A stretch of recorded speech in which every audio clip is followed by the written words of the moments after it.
आपके साथ जयंती झा और आप देख रहे हैं OMH न्यूज। जैसे जैसे बंगाल विधानसभा चुनाव नजदीक आता जा रहा है, वैसे वैसे बीजेपी को मिल रहे बेहतरीन जन समर्थन से ममता बनर्जी का डर बढ़ता जा रहा है, जिस डर के चलते वो अब कांग्रेस और वामपंथी दलों से चुनाव में उनका साथ देने की गुहार लगा रही है। टीएमसी के वरिष्ठ नेता और पार्टी सांसद सौगत रॉय ने, जो पार्टी सुप्रीमो के करीबी नेता माने जाते हैं, यानी ममता बनर्जी के करीबी माना जाते हैं, उन्होंने कहा है कि अगर लेफ्ट फ्रंट और कांग्रेस सही में बीजेपी विरोधी हैं, तो उन्हें भगवा पार्टी की सांप्रदायिक और विभाजनकारी राजनीति के खिलाफ ममता बनर्जी के संघर्ष में साथ खड़ा होना चाहिए। टीएमसी सुप्रीमो ममता बनर्जी ही बीजेपी के खिलाफ सेक्युलर पॉलिटिक्स का असली चेहरा है। वहीं दूसरी तरफ खुद मुख्यमंत्री के भाई ने ही बिना उनका नाम लिए राज्य से वंशवाद की राजनीति खत्म करने की वकालत कर दी है। लेकिन इन सब के बावजूद अपनी कूटनीतियों पर पर्दा डालते हुए टीएमसी ने बीएसएफ पर ही सवाल खड़े कर दिए। दरअसल आगामी चुनाव में बंगाल में पशुओं की तस्करी एक बहुत बड़ा राजनीतिक मुद्दा बनता जा रहा है। इस पर टीएमसी नेता ने कहा है कि टीएमसी विकास के हितों को देखते हुए रचनात्मक आलोचना में विश्वास करती है। अगर पशुओं की तस्करी रही है तो इसे रोकना राज्य की पुलिस की नहीं, बल्कि केंद्र की बीएसएफ की जिम्मेदारी है।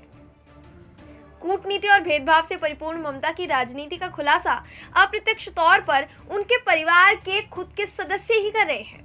ममता बनर्जी और उनकी पार्टी के हालात बद से बदतर होते जा रहे हैं।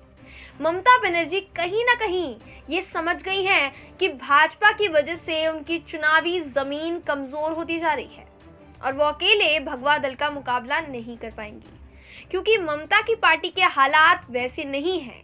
इसलिए अब ममता को कांग्रेस और वामपंथियों की शरण में जाने में भी हिचकिचाहट महसूस नहीं हो रही।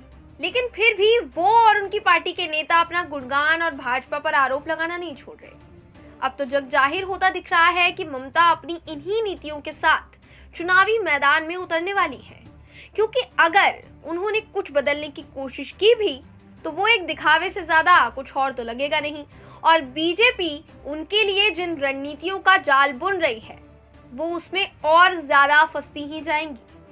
इसलिए अब ममता के लिए इस चुनावी संग्राम में बीजेपी से संभलने के बचाव के उपायों को अपनाना दिन पर दिन जरूरी होता जा रहा है, क्योंकि भाजपा की रणनीतियों से दीदी को भी समझ में आने लगा है कि बंगाल से उनकी विदाई तो तय है।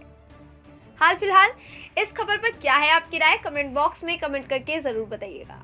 अगर आप चैनल पर नए हैं तो चैनल को सब्सक्राइब जरूर कर लीजिएगा, ताकि ऐसी ही खबरों की पल पल की अपडेट आप तक पहुंचती रहे। फिर मुलाकात होगी ऐसी ही खबर के साथ। धन्यवाद।